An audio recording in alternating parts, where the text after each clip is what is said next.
राजस्थान के राज्यसभा चुनाव में बीजेपी ने टिकट देने की अंदर प्रयोग किए राजनीतिक, सामाजिक और क्षेत्रीय आधार पर कार्ड खेले गए। राज्यसभा के टिकट में बीजेपी ने ओबीसी और मूल ओबीसी वर्ग को विशेष तौर पर साधा है।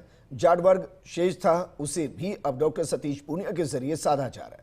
देश भर में गुर्जर वर्ग से भी अलका गुर्जर को भेजा जा रहा है। ये रिपोर्ट देखिए। राजस्थान में 1993 से अब तक 30 साल के चुनाव में एक बार कांग्रेस और एक बार बीजेपी की सरकार बनती आई। इस लिहाज से बीजेपी का नेतृत्व मारक अंदाज में काम कर रहा है। यही कारण है कि ओबीसी और मूल ओबीसी के बीच बीजेपी ने राजनीतिक संदेश देना शुरू कर दिया। राजस्थान में अन्य पिछड़ा वर्ग या ओबीसी की जनसंख्या का अनुपात विभिन्न स्रोतों के आधार पर अलग अलग माना जाता है। मंडल आयोग 1980 के अनुसार भारत में ओबीसी की जनसंख्या 52% अनुमानित है। इसे राजस्थान के लिए भी एक मानक माना जाता है। राष्ट्रीय नमूना सर्वेक्षण संगठन 2004-05 के अनुसार राष्ट्रीय स्तर पर ओबीसी को 40.94% अनुमानित किया गया। वर्ष 1999-2000 में ये अनुमान 5.14% की बढ़ोतरी के साथ 35.8% था। राजस्थान में भी लगभग यही अनुपात होने की संभावना है, हालांकि स्पष्ट आंकड़े नहीं है। UDISE प्लस डेटा 2019-20 के अनुसार राजस्थान में प्राथमिक स्कूल के 48% छात्र ओबीसी थे, जो जनसंख्या में समान अनुपात का संकेत देता है। CSDS रिपोर्ट के अनुसार राजस्थान में ओबीसी की अनुमानित जनसंख्या 47% है। राजनीतिक बयानों के आधार पर राजस्थान में ओबीसी की जनसंख्या 50% से थोड़ा ज्यादा मानी जाती है। इसमें करीब 82 जातियां मानी जाती हैं। ओबीसी वर्ग में कुल 81 से ज्यादा जातियां शामिल हैं, लेकिन इनमें मुख्य रूप से जाट, गुर्जर, माली, कुम्हार, यादव, बिश्नोई, आंजना शामिल है। राज्य में ओबीसी को सरकारी नौकरियों और शिक्षण संस्थाओं में 21% आरक्षण प्राप्त है। 200 संसदीय विधानसभा में लगभग 30% से 35% विधायक ओबीसी से ही चुनकर आते हैं। राजस्थान विधानसभा में 15% से ज्यादा सीटों पर जाट समाज का कब्जा रहा है।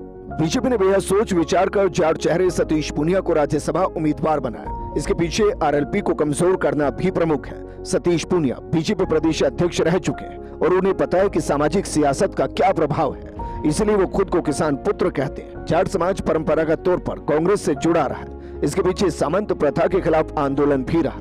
राज्य में जितने भी बड़े जाट नेता हुए वो अधिकांश तौर पर कांग्रेस के चेहरे रहे। इनमें नाथुराम मिर्धा, परसराम मदेना, रामनिवास मिर्धा, डॉक्टर हरि सिंह, शीश रामोला, नारायण सिंह, विश्वेंद्र सिंह, हेमाराम चौधरी, हरीश चौधरी प्रमुख है। आज भी कांग्रेस ने राजस्थान कांग्रेस अध्यक्ष गोविंद सिंह डोटासरा को बना रखा है। भारतीय जनता पार्टी ने मुझे हमेशा इज्जत बख्शी है, मुझे अवसर दिए, और आज जो अवसर दिया है वो मैं बहुत चूरू जिले के एक छोटे से गांव में पैदा हुआ था। उस समय मेरे परिवार ने या मैंने कल्पना नहीं की थी कि पार्टी मुझे इतना बड़ा अवसर देगी।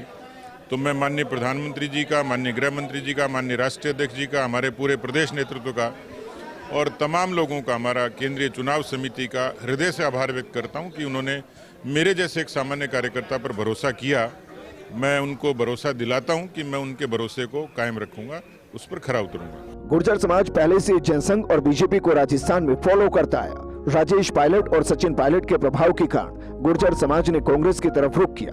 आज भी सचिन पायलट चुनौती है। बीजेपी के लिए दौसा के उपचुनाव में ये देखा भी जा चुका है। यही कारण है कि बीजेपी ने अलका सिंह गुर्जर को राज्यसभा का उम्मीदवार बनाया। अलका सिंह खुद बांदीकुई से विधायक रह चुकी हैं। उनके पति नाथू सिंह गुर्जर ने दौसा से लोकसभा चुनाव जीता था। उन्हें संसद में बेबी MP कहा गया। आज उनकी पत्नी अलका गुर्जर बीजेपी का राष्ट्रीय चेहरा है। निश्चित रूप से इस तरह का दायित्व देकर समाज में जो मैसेज की आप बात कर रहे हैं, समाज को साथ लेकर और सर्व समाज को साथ लेकर निरंतर विकसित भारत और विकसित राजस्थान के संकल्प के साथ मैं काम करती रहूंगी। ये विश्वास मैं नेतृत्व को और अपने सारे समाज को देना चाहती हूँ। राजस्थान से राज्यसभा सांसद और जातीय संदेश की बात करें तो सतीश पूनिया को उम्मीदवार बनाने का मकसद जाट छत्रप के तौर पर स्थापित करना है, साथ ही बेनीवाल फैक्टर को बैलेंस करना है। राजस्थान में संख्या बल के लिहाज से सबसे बड़े वर्ग के तौर पर जाट है। जाट समाज का करीब 70 सीटों पर व्यापक प्रभाव रहा।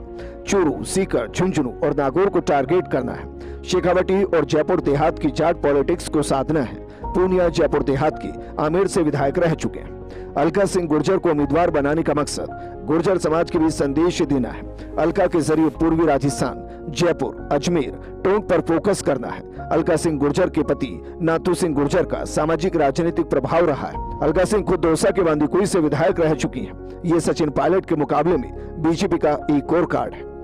अब तक कई नेताओं के जरिए भी बीजेपी ने संदेश देने की कोशिश की है। इनमें मदन राठौड़, घनश्याम तिवारी, चुन्नीलाल गरासिया हैं। इन्हें राज्यसभा में भेजकर बीजेपी ने जातीय क्षेत्रीय संदेश देने का काम किया। मदन राठौड़ का राज्यसभा सांसद का कार्यकाल 2030 तक है। मदन राठौड़ बीजेपी के प्रदेश अध्यक्ष हैं। मदन राठौड़ के जरिए मूल ओबीसी को साधा गया, मारवाड़ और गोडवाड़ को साधने का काम किया। घनश्याम तिवारी का राज्यसभा सांसद का कार्यकाल 2028 तक है। तिवारी के जरिए ब्राह्मणों के बीच संदेश देने का प्रयास किया। बीजेपी का शेखावाटी और जयपुर को साधने पर फोकस रहा। चुन्नीलाल गरासिया का राज्यसभा सांसद का कार्यकाल 2030 तक है। चुन्नीलाल के जरिए आदिवासी वोट बैंक को साधने का टारगेट रखा गया, खास तौर से बांसवाड़ा, डूंगरपुर, उदयपुर ग्रामीण और प्रतापगढ़ में। सियासत में संदेश देने का अपना महत्व है। बीजेपी ने राज्यसभा में ओबीसी कार्ड चलकर एक बड़ा संदेश देने का काम किया। इसके पीछे आगामी पंचायत और निकाय चुनाव का मकसद भी है। राजस्थान को सीएम अजयलाल शर्मा के प्रयासों से राज्यसभा में 2 सीटें मिली। राजनीतिक तौर पर इसे साधने के प्रयास राज्यसभा के चुनाव के जरिए हम देखते हुए आ रहे हैं। और कहा जा सकता है कि जाट, जो कि राजस्थान में एक महत्वपूर्ण जाति के तौर पर स्थापित है, 70 के लगभग सीटों पर जाट व्यापक तौर पर असर करते हैं, उन्हें भी साधने का प्रयास अभी से बीजेपी ने शुरू कर दिया है। कैमरा जर्नलिस्ट जितेश के साथ योगेश शर्मा, फर्स्ट इंडिया, जयपुर।